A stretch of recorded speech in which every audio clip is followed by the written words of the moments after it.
Très ravi de vous retrouver pour cette session d'information. Bonsoir à tous. Les titres. Le gouvernement met de l'ordre au sein des organisations de la société civile. En conseil de ministres ce matin, il a été question de la rélecture des textes portant création d'OSC.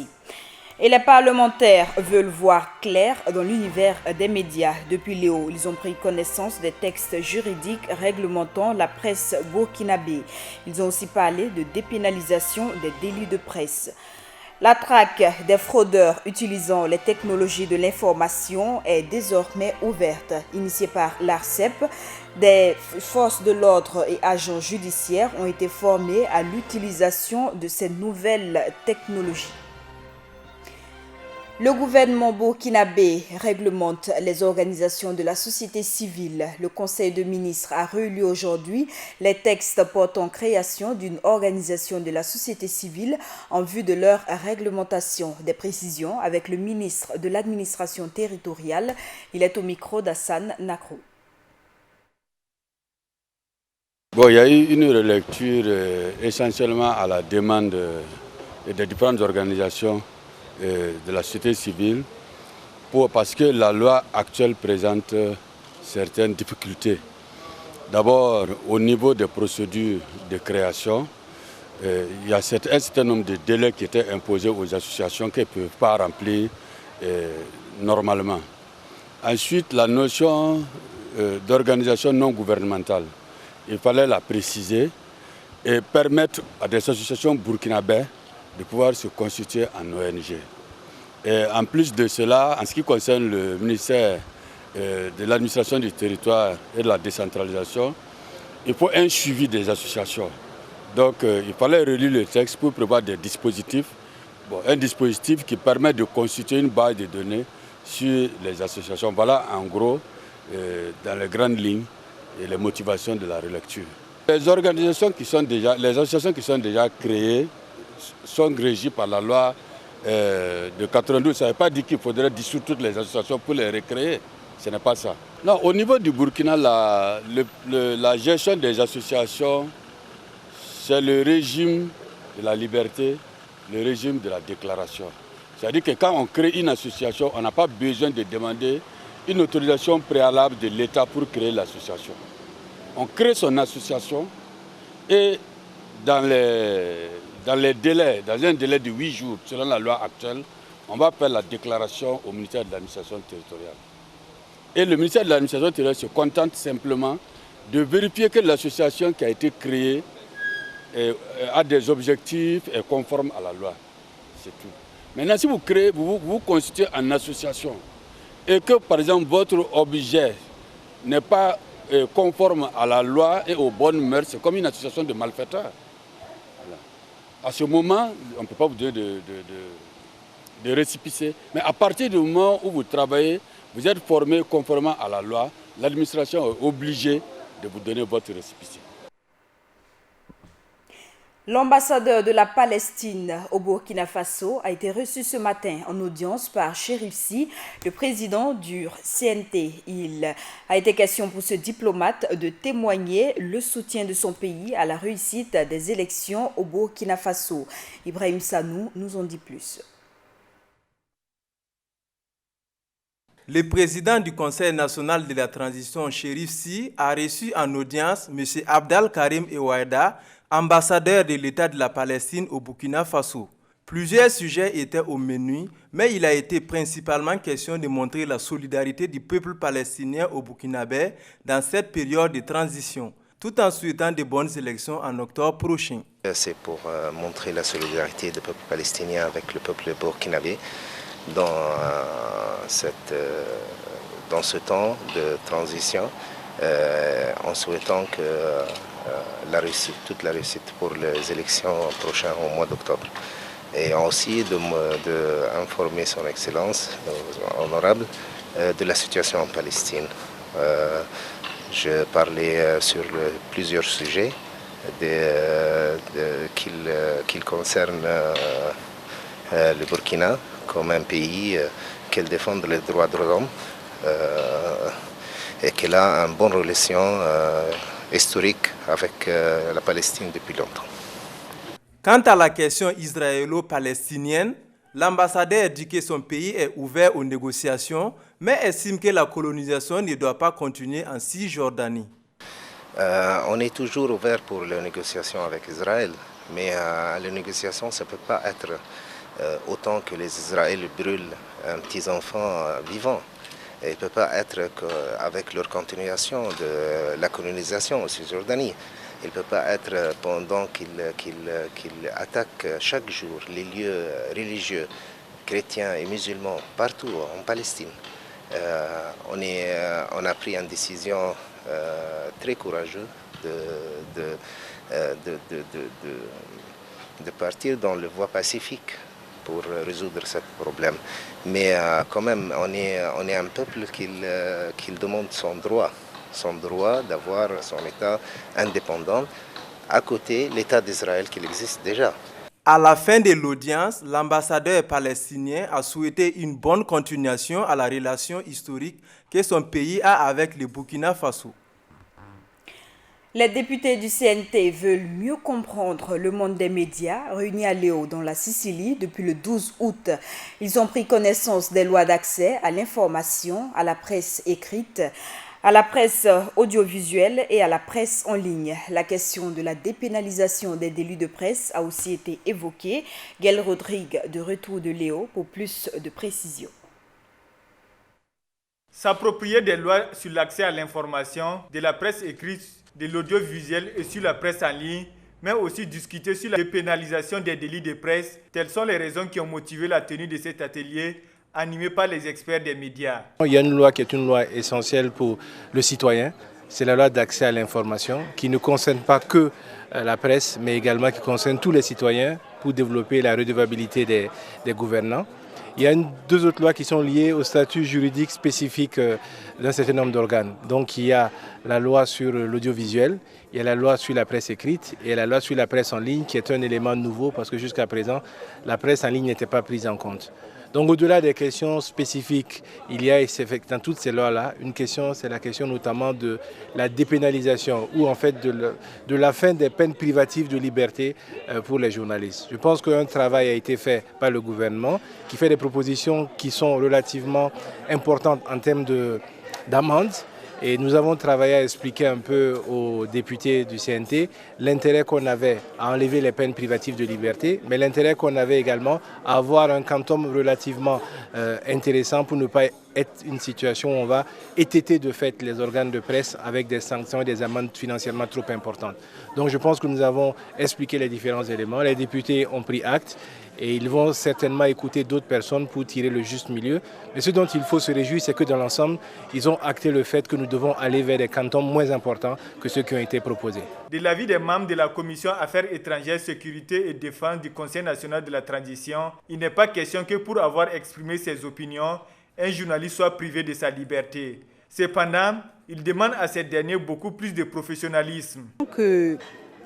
Professionnel, je ne pense pas qu'il va falloir mettre en prison quelqu'un qui fait son travail.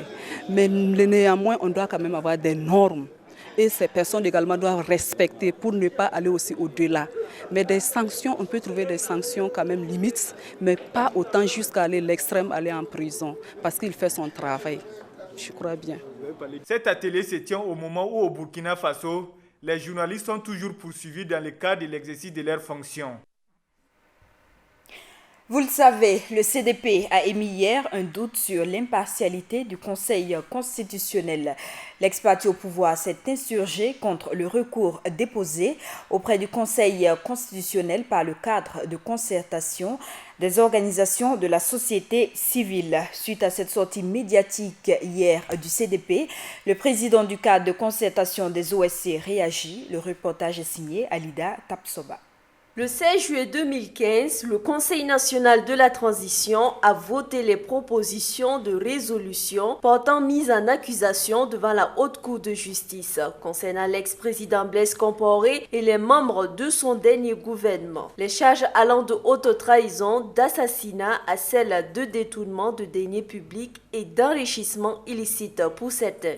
Bien avant cette mise en accusation, le nouveau code électoral interdisait à tous ceux qui ont soutenu ouvertement la modification de l'article 37 de la Constitution de participer aux élections couplées de 2015. Pointé du doigt, le CDP avec à sa tête l'ex-député Edi Kombego a déposé un recours contre ce code électoral à la Cour de justice de la CEDEAO. Cette dernière, dans son verdict, a invité le président Kafando à lever tout obstacle à la participation aux élections au Burkina Faso. Le 1er août dernier marquait la fin des dépôts de candidatures aux élections législatives. En attendant la publication de la liste des candidatures retenues pour les législatives par la CENI, des organisations de la société civile rassemblées au sein du cadre de concertation nationale des OSC ont demandé le 12 août dernier au Conseil constitutionnel d'invalider 7 des candidatures de l'ancien parti majoritaire des législatives d'octobre 2015.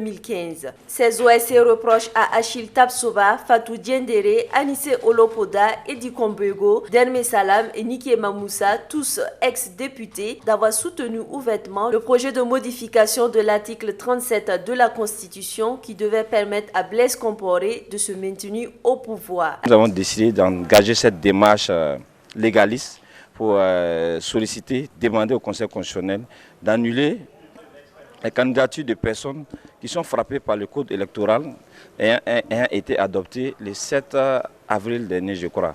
Donc nous sommes dans une dynamique légaliste, comme je l'ai dit. Nous nous rattachons aux dispositions du code électoral qui nous permet aujourd'hui, en tant que citoyens, certes on parle d'une organisation, le cadre de concertation est une organisation fêtière, mais nous en tant que citoyens, l'article 193 du code électoral nous permet de recourir à cette démarche afin d'obtenir l'invalidation de la candidature de ces personnes-là. À la question de savoir si le cadre de concertation nationale des OSC a des preuves tangibles, le porte-parole répond. Les preuves, nous avons une batterie de preuves et cela a été versé au Conseil constitutionnel. En réponse à cette demande des OSC, les premiers responsables du CDP ont animé une conférence de presse qui avait l'allure d'un meeting pour dénoncer ce qu'ils considèrent comme un acharnement à écarter certains candidats du parti des prochaines élections. Le code électoral dit que c'est à partir de la publication des listes de candidatures officielles par la CENI que l'on peut faire un recours auprès des juridictions dans les 72 heures qui suivent. Et des gens, bizarrement et curieusement, ont déjà la publication imaginaire des listes et sont partis déposer un recours auprès du Conseil constitutionnel, la plus prestigieuse des institutions de la République. Et qu'est-ce que le Conseil constitutionnel fait? Le greffier en chef reçoit, réceptionne, accuse réception de ce recours. Est-ce qu'il y a autre chose que de se méfier de telles pratiques d'une telle institution? Mécontent donc, le CDP attire l'attention de l'opinion nationale et internationale quant à cette action qui pourrait porter atteinte à la paix sociale au Burkina. Désiré Ginko, lui, est d'un tout autre avis. Je pense qu'il ne faudrait pas sacrifier l'avenir des générations à venir en prenant toujours pour prétexte qu'on veut préserver la paix, et qu'il ne faut pas créer des situations. Il faudrait qu'il y ait des sanctions à l'issue de ce que les gens ont voulu faire à un moment donné dans notre pays. Toujours est-il que, selon ce dernier, le Conseil constitutionnel a un délai de 8 jours pour statuer sur cette demande. Poursuivons ce journal avec l'association Jeunesse africaine unie pour la paix et l'intégration qui a initié hier une conférence débat sur le thème « Contribution de la jeunesse à la reformation de la démocratie au Burkina ». Le conférencier du jour, Laurent Bado, a appelé les jeunes, lors de ses communications, à aller voter massivement au cours des élections d'octobre 2015 pour choisir des élus capables. Le président d'honneur du Parent les a aussi invités à s'engager en politique. Les forces de l'ordre sont désormais aptes à lutter contre la fraude à travers les nouvelles technologies de l'information. 3 jours durant, ils ont été outillés à l'utilisation de ces moyens de communication. La formation a été initiée par l'ARCEP, Ibrahim Zongo, pour plus de précision. Au terme de ces 3 jours de formation, l'autorité de régulation des communications électroniques et des postes ARCEP aura fourni des rudiments nécessaires de traque aux fraudeurs, aux forces de l'ordre et aux agents judiciaires. Elle intervient 2 mois après celle dispensée aux opérateurs de téléphonie mobile. Une séance de formation dont les mérites ne sont plus à démontrer, à en croire les participants. De but en blanc, les avantages d'une telle formation, précisément une formation relativement à la lutte contre la fraude, ça interpelle tout le monde. Et en particulier en tant que magistrat, praticien donc du droit, ça m'interpelle également à plus d'un titre.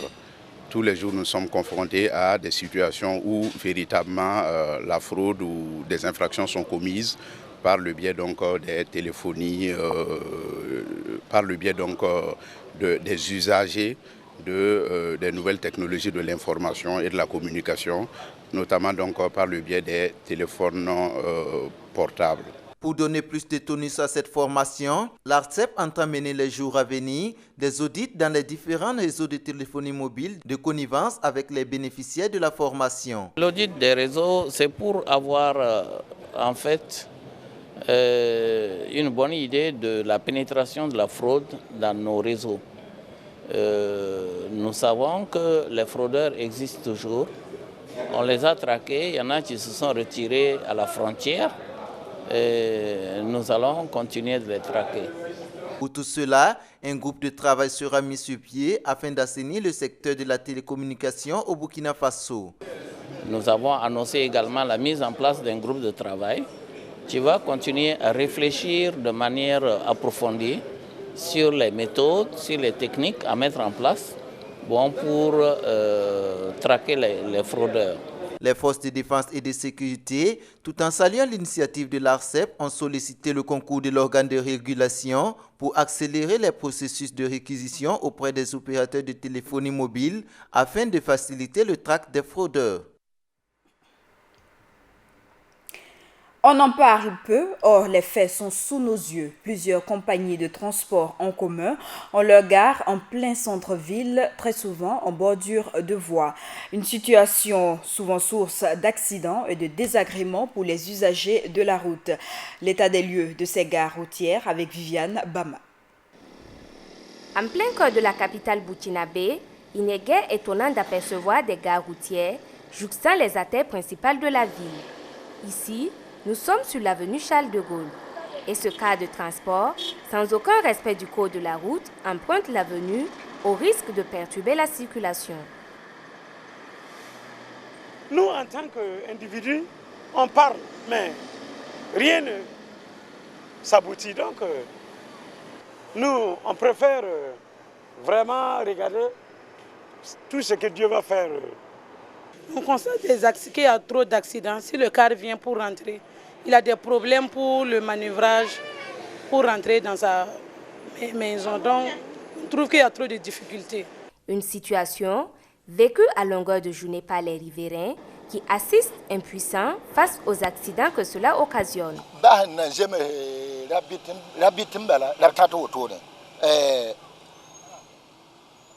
Rien qu'avant-hier, en arrivant, le car dans ses manœuvres a percuté un véhicule.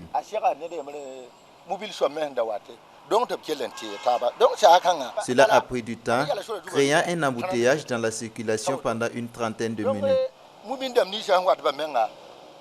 Les autres usagers étaient ainsi obligés de circuler en sens opposé jusqu'à ce que le propriétaire du véhicule accidenté puisse se dégager. Et quand ce n'est pas la circulation qui est perturbée, ce sont les commerçants qui en pâtissent. Puisque tu veux garer un véhicule en train de charger ton matériel, bon, comme il y a l'embouteillage, tu es obligé de faire déplacer le véhicule, aller à quelque part. Après l'embouteillage, tu vas venir commencer à charger. Ça joue très difficile. Avenue du Mogonaba, même constat avec une autre société de transport. Ici, on tente de réglementer les entrées et sorties des véhicules. Un effort qui ne semble pas changer grand-chose. La circulation reste perturbée à chaque passage du car, aux grandes dames des usagers de la voie. Les riverains, eux, n'ont qu'un seul souhait, voir toutes ces gares déménager le plus tôt possible dans des lieux plus appropriés et loin des voies publiques. Parlons à présent de restauration touristique. Une rencontre de sensibilisation sur la restauration touristique et les textes réglementant ce secteur a eu lieu ce matin. L'activité organisée par le ministère du Tourisme a concerné des restaurateurs de 11 régions du pays. Viviane Bama pour plus de détails. Après Ouagadougou et Bobo-Dioulasso, c'est au tour des 11 autres régions du Burkina Faso de rencontrer les premiers responsables du ministère du Tourisme pour une sensibilisation sur la restauration touristique et sur la réglementation en vigueur. Objectif? Pour nous, c'est d'organiser et de structurer la filière restauration au Burkina Faso. Vous voyez qu'au stade actuel, nous sommes loin d'être performants dans ce domaine. Les restaurateurs eux-mêmes n'ont pas de structure associative qui leur est propre. Donc ils n'ont pas d'espace de concertation et ils connaissent peu la réglementation. Donc l'administration a pris les devants pour les amener à s'organiser, à se mettre en règle et à proposer des mets de qualité. Une situation qui ravit les restaurateurs qui ne se sont pas fait prier pour prendre part à cette rencontre.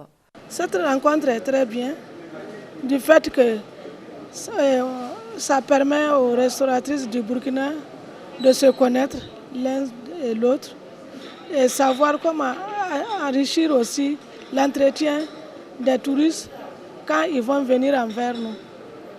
À la sortie de cet échange-là, ce que nous on espère faire, c'est approfondir vraiment l'accueil de ce que nous faisons davantage.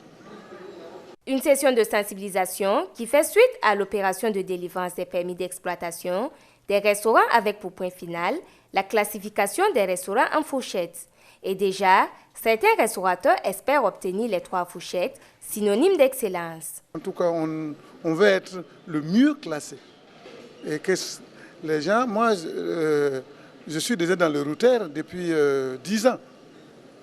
Donc, beaucoup de touristes fréquentent mon établissement. C'est donc en bon élève que ces restaurateurs venus des différentes localités du Burkina ont suivi les communications qui leur ont été livrées. L'actualité, c'est aussi un stock invendu à la SN Sosuco. À 4 mois de l'ouverture de la prochaine campagne, l'entreprise aurait traîné un stock invendu de 18 000 tonnes. Mokhtar Kone, le directeur général, a confié à Sidoya que la mévente est liée à la fraude, mais également à l'importation soutenue par l'État qui inonde le marché domestique. Soucieux de la protection de l'environnement, les participants du colloque panafricain de la jeunesse se sont adonnés à des activités de reboisement. Ils ont mis sous terre ce matin 3000 plants. L'activité s'est effectuée sur le site de la ceinture verte à Ouagadougou. Ibrahim Zongo. Faire de l'Afrique le continent où se rencontrent les grandes forêts, c'est le but qu'il s'est fixé, ses participants au colloque panafricain de la jeunesse. Pour ce faire, ils ont procédé ce vendredi 14 août à la mise sous terre de 3000 plants composés essentiellement de Nîmes et d'eucalyptus sur la partie ouagalaise de la ceinture verte du continent. Alors, la protection de l'environnement et le reboisement, c'est très important, surtout pour les pays africains parce que nous avons le climat adéquat pour pouvoir bénéficier de bonnes forêts.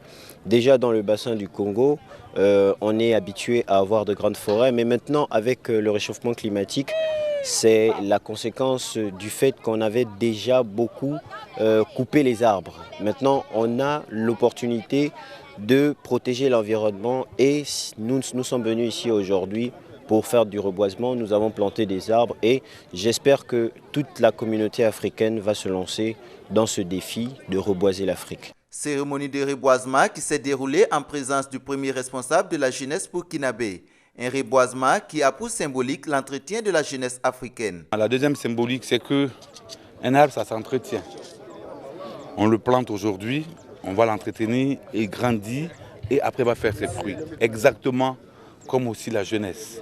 La jeunesse actuellement a beaucoup d'espoir et nous voulions bien entendu à travers, n'est-ce pas, ce reboisement, faire comprendre à la jeunesse que, j'allais dire, l'espoir qu'ils ont aujourd'hui doit s'entretenir afin que la démocratie puisse être une réalité et permettre effectivement la prise en compte de leurs préoccupations pour un développement durable du continent africain. Cet espace aura pour dénomination Bosquet panafricain de la jeunesse à en croire Salifou Dambélé, ce qui traduit également l'engagement du gouvernement à l'entretenir. Nous allons procéder à la clôture de cet espace et mettre en place un personnel qui va s'occuper de l'entretien, bien entendu, de ces arbres-là. Parce que si ces arbres-là meurent, s'il y en a un seul qui meurt, c'est l'espoir de la jeunesse africaine aussi qui va mourir. Donc nous avons intérêt, n'est-ce pas, à nous en occuper comme nous voulons nous occuper des jeunes du continent africain. Chaque année, des efforts sont fournis pour reverdir cet espace. Mais après, les plantes sont laissées à la merci des animaux et des différentes intempéries. Défi que ces jeunes entendent relever. De la culture maintenant, allons à la découverte de 3 jeunes burkinabés qui font de la danse contemporaine leur métier. Puis produit de la compagnie de danse Tabaga Baker Project Dance, ils travaillent présentement sur une scène intitulée « Les fragments de la mémoire déclassifiée ». Suivant ce reportage de Lassane Ouetraogo.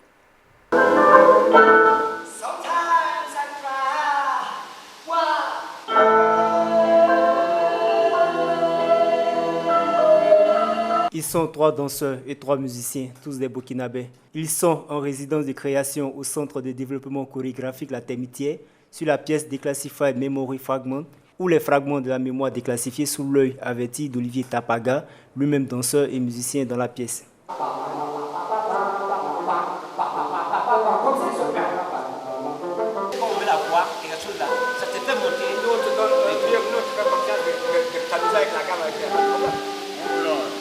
Puis produit de la compagnie de danse Tapaga Baker Project Dance, la pièce Les fragments de la mémoire déclassifiée questionne et pose un regard inquisiteur sur les réalités sociopolitiques du continent, notamment la propension des chefs d'État africains à s'éterniser au pouvoir. Une réalité avec pour conséquence les conflits armés et ses corollaires. C'est une pièce de danse contemporaine qui est basée sur les réalités africaines. Donc, alors, moi je dis que ici, au Burkina et en Afrique en général, on a une mémoire, mais assez fragmentée. Prenez l'exemple, par exemple, du 30 et le 31 octobre. C'est une mémoire qui va rester gravée à jamais dans l'histoire du Burkina. Mais et ça a amené un grand changement, une certaine joie, mais aussi ça a laissé des traces de sang. Donc cette poussière-là est assez fragmentée. La particularité de la pièce réside dans la danse-théâtre, un mélange de théâtre, de danse chorégraphique et de danse contemporaine. L'expression est beaucoup plus enfoncée dans le mouvement, on amène beaucoup plus d'expression, on s'amuse avec les émotions des gens. Donc des mouvements qui font pleurer, qui font rire. Une émotion que se chargera d'assurer les danseurs et les musiciens rompus à la tâche, tels qu'Adonis Nebié, Jérôme Kaboré, Ouseni Dabaré, Flati Dambélé. J'ai voulu apporter ma pierre parce que cette pièce-là, ça parle du changement en Afrique. Donc, la grande première de cette pièce est prévue se tenir dans l'État de l'Ohio à Denison University du 13 au 19 septembre prochain. Elle sera ensuite représentée à Pittsburgh en Pennsylvanie au Kelly Strawn Theatre. Le public ouagalais ne pourra la voir qu'en 2016. Direction le Tchad, où le président Idriss Déby appelle les pays africains à quitter la zone franc CFA pour créer leur propre monnaie unique. Lors de la célébration du 55e anniversaire de l'indépendance du Tchad mardi, il a jugé de dépasser les clauses économiques entre l'Afrique francophone et la France.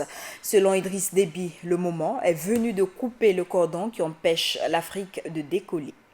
Et c'est bien sûr cette information qui met fin à ce journal. Merci à vous qui l'avez suivi. Très bonne suite de nos programmes.